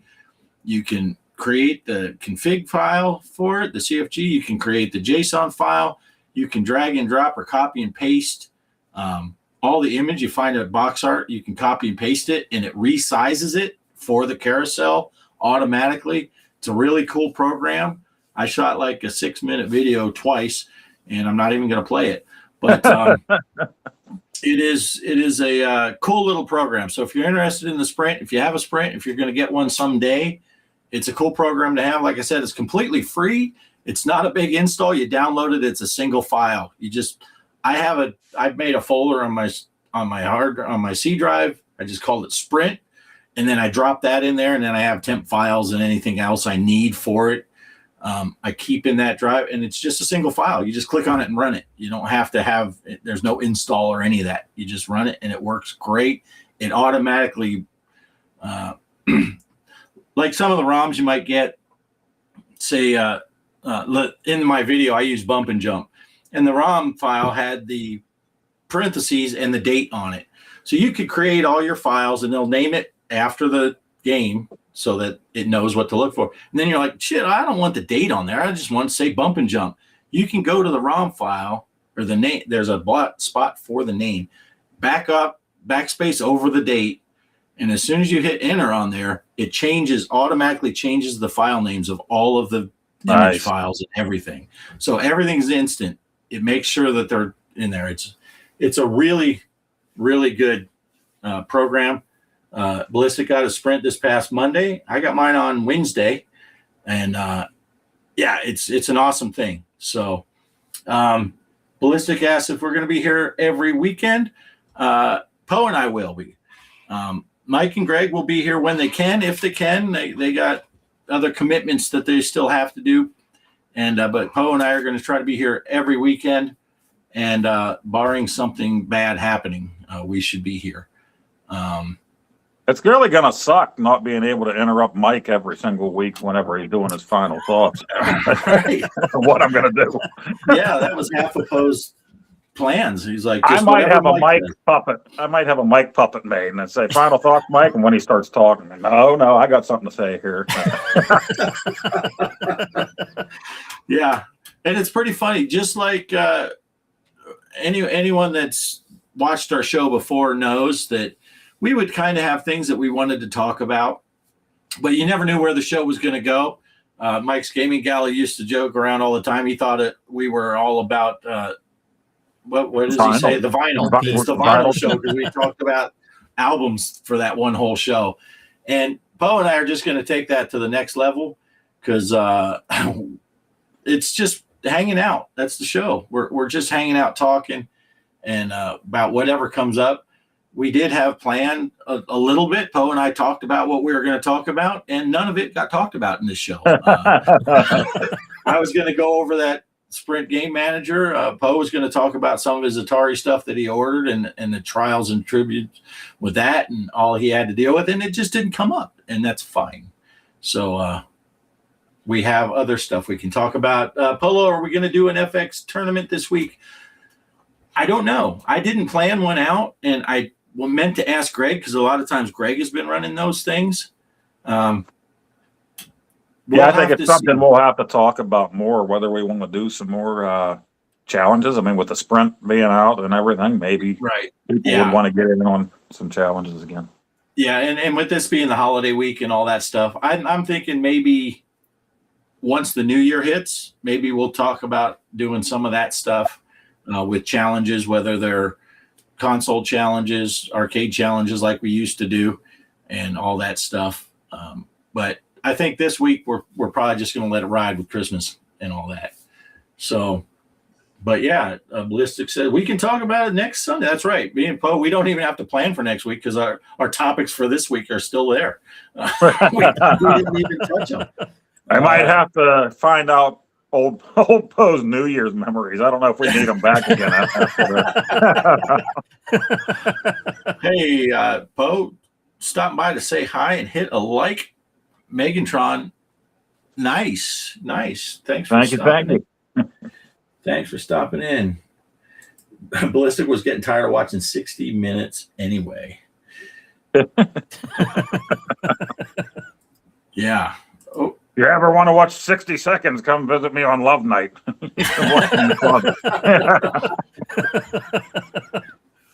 Nice. All right. Well, I guess we'll just end it here then, unless we had anything else to say, but I think we said it all. We'll save the rest for next week. So, I guess I got to figure out how to do this outro thing. It's a monster. It's a very short outro. I mean, like 6 seconds, something like that. Yeah, it is not like the beginning that was 2 hours. Let me see if I can. How do I do that? I don't know, because I'm trying this. We're just doing this on the fly. If I add a scene, media, it's going to jump right into it. Can you guys see this? Add media. No, but I can see us. It did not change. I can't play the outro. Dang it, where's Greg and his ukulele and the harmonica? There you go. Oh, man. Anybody got a skin flute they can play? All right. Rusty trombone. We don't have the outro. I can't play it, but I do see how I can. Maybe for next week. So tune in next week for our outro. The best 6 seconds of your life. That's what I tell Kelly every time. So, all right. Well, thanks for stopping by. Merry Christmas to everybody. Have a great time. Poe and I will be back next week, right before the New Year's, and we'll see what's going on. Happy holidays, Merry Christmas, all that good stuff. And I guess I'll click this end stream button, and we'll be out of here. I don't even know what I'm clicking down here. People keep typing when